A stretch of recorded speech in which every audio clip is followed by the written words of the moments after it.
Hello friends, welcome to my channel मनभावन कहानियाँ। एक नगर में देवरानी जेठानी रहती थी। जेठानी तेज तर्रार और घमंडी स्वभाव की थी, जबकि उसके विपरीत देवरानी शांत और मृदुभाषी महिला थी। उन दोनों के कोई संतान न थी। इस कारण दोनों बहुत ही दुखी और परेशान रहती थी। संतान प्राप्ति हेतु जो कोई भी उपाय या पूजा पाठ लोग बताते थे, वे सब करती थी, परंतु वे दोनों अभी तक संतान सुख से वंचित थी। एक बार उन दोनों को एक महिला ने बताया, नगर में एक बहुत ही सिद्ध महात्मा आए हुए हैं। कहते हैं कि उनके दर्शन करने मात्र से ही लोगों का कल्याण हो जाता है। वे जो भी उपाय बताते हैं, उनको करने से व्यक्ति की मनोकामना शीघ्र ही पूर्ण हो जाती है। उनके आशीर्वाद से कई लोगों को संतान की प्राप्ति हुई है। तुम दोनों भी जाकर महात्मा जी से आशीर्वाद प्राप्त कर लो। ये सुनकर वे दोनों महात्मा के पास पहुंच जाती है और उनको प्रणाम कर अपनी समस्या बताती है। उनकी समस्या सुनकर महात्मा जी कहते हैं, तुम्हारी समस्या का उपाय तो है, पर बहुत कठिन है।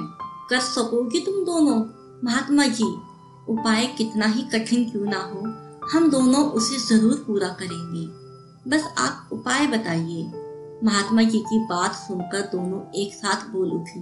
उनकी बात सुनकर महात्मा बोले, इस बार आने वाली अमावस्या को तुम दोनों 1 साल के अंदर एक बच्चे के जन्म के समय के बाल लेकर आना, यानी जिस बच्चे का मुंडन संस्कार ना हुआ हो।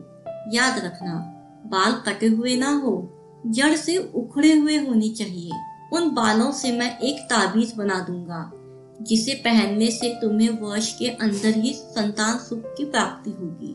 महात्मा जी को प्रणाम कर दोनों वापस घर आ गई। अब वे ऐसे बच्चे की तलाश में जुट गई जो 1 वर्ष का ना हुआ हो और उसका मुंडन संस्कार भी ना हुआ हो। सौभाग्य से उन्हें एक बच्चे का पता चल गया, जो खेत में काम करने वाली महिला का था। अमावस्या का दिन आया तो दोनों खेत जा पहुंची और बैठे इंतजार करने लगी कि महिला बच्चे के पास से हटे तो वह बच्चे के बाल ले सके। तभी महिला ने बच्चे को दूध पिलाकर चटाई पे लटा दिया और उसके पास अपनी बड़ी बेटी को बिठाकर खेत में काम करने चली गई। जब दोनों ने देखा कि महिला चली गई है, तो वे बच्चे के पास आई और लड़की को कहा, जाओ, खेत में तुम्हारी माँ तुम्हें बुला रही है, तब तक हम बच्चे का ख्याल रखेंगे। लड़की चली गई। उसके जाते ही जेठानी ने जल्दी से बच्चे के बाल मुट्ठी में पकड़कर नोच लिए, जिससे बच्चा तड़प उठा और बहुत जोर जोर से रोने लगा। उस दुधमुहे बच्चे का करुण रुदन सुनकर देवरानी के आंसू आ गए। वो उसे गोद में उठाकर सिर को सहलाने लगी। तभी उसकी जेठानी बोली, अरे ये क्या कर रही हो? जल्दी से बाल उखाड़ कर चलो, नहीं तो वो महिला आ जाएगी। उसकी बात सुनकर देवरानी बोली, नहीं दीदी, ये काम मुझसे ना होगा। आप देख रही है ना कि उसके इस तरह बाल नोच लेने से बच्चा कैसे दर्द से छटपटा रहा है। अरे पागल हो गई है क्या?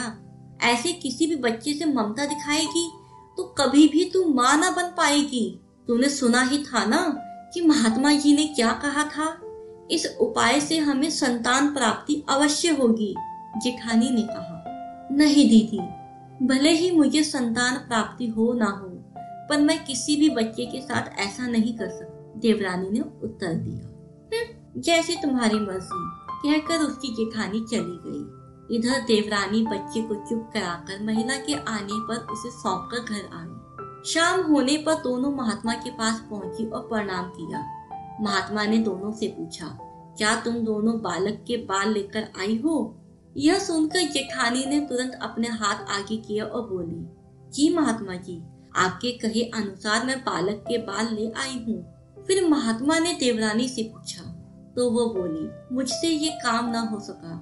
मैं अपने स्वाद के लिए किसी अबोध बालक के बाल नहीं उखाड़ सकती। जब जेठानी जी बच्चे के बाल उखाड़ रही थी तो उसे कितनी पीड़ा हो रही थी, जो मुझसे देखी ना गई। अब चाहे मुझे संतान सुख प्राप्ति हो या ना हो, पर मैं यह घृणित कार्य नहीं कर सकती। महात्मा जी मुस्कुराते हुए बोले, यह तो तुम दोनों की परीक्षा थी, जिसमें तुम सफल हुई।